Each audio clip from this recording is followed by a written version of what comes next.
Chapter 20. On the Way to Gretna Green by Charles Dickens. Harry was 8 and Nora was 7. They lived on Shooter's Hill, 6 or 7 miles from London. Harry's father, Mr. Walmer, had a big place called the Elms. The children read fairy stories and delighted in princes and dragons and wicked enchanters, and kings who had fair daughters, and offered them to any knights who were brave enough to come and take them. And they liked to read about lovers who ran away to Gretna Green and were married and lived happily ever after. Just where Gretna Green was they didn't know, but it must be a very romantic place to run away to. Cobbs, the gardener, heard them talking about it all as they sat under a tree. They intended to keep bees and a cow and live on milk and honey. Chapter 100. Obbs left Mr. Walmer and went to work at the Holly Tree Inn up in Yorkshire. One day the coach drew up and 2 little passengers got out. Harry and Nora were on their way to Gretna Green.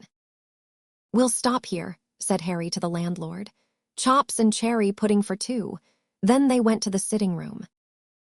Chapter 100. Obbs found them there. Master Harry, on an enormous sofa, was drying the eyes of Miss Nora with his pocket handkerchief. Their little legs were entirely off the floor. Chapter 100. Copyright by Charles Scribner's Sons. The Runaway Couple. "I see you a-getting out, sir," said Cobbs. "I thought it was you. I thought I couldn't be mistaken in your height and figure. What's the object of your journey, sir?"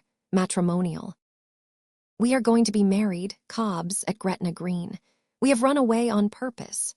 Nora has been in low spirits, Cobb, but she'll be happy now that we have found you to be our friend." "Thank you, sir, and thank you, miss, for your good opinion. Did you bring any luggage with you?"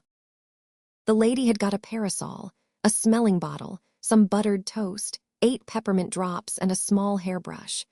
The gentleman had got 6 yards of string, a knife, 3 or 4 sheets of writing paper, an orange, and a china mug with his name on it. "What may be the exact nature of your plans, sir?" said Cobb. "To go on," said the boy, "in the morning and be married tomorrow." "Just so, sir," said Cobb.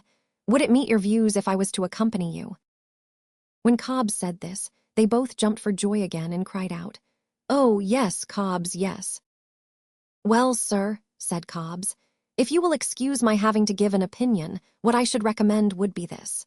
I'm acquainted with a pony, sir, which, put in a phaeton which I could borrow, would take you and Mrs. Harry Walmer, Jr., myself driving, if you approved, to the end of your journey in a very short space of time."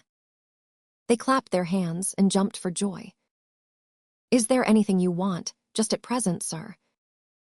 "We should like some cakes after dinner," answered Master Harry, "and 2 apples and jam. With dinner we should have toast and water. But Nora has been accustomed to half a glass of currant wine for dessert, and so have I." "It shall be ordered at the bar, sir," said Cobbs. "Cobbs, are there any good walks in this neighborhood?" "Begging your pardon, sir," said Cobbs, "there is Love Lane, and a pleasant walk it is, and proud shall I be to show it to yourself and Mrs. Harry Walmer, Jr." "Nora, dear," said Master Harry, "put on your bonnet, my sweetest darling, and we'll go there with Cobbs." Chapter 1. Tea was very pleasant walking down Love Lane gathering water lilies, but as the afternoon came on they both became a little homesick.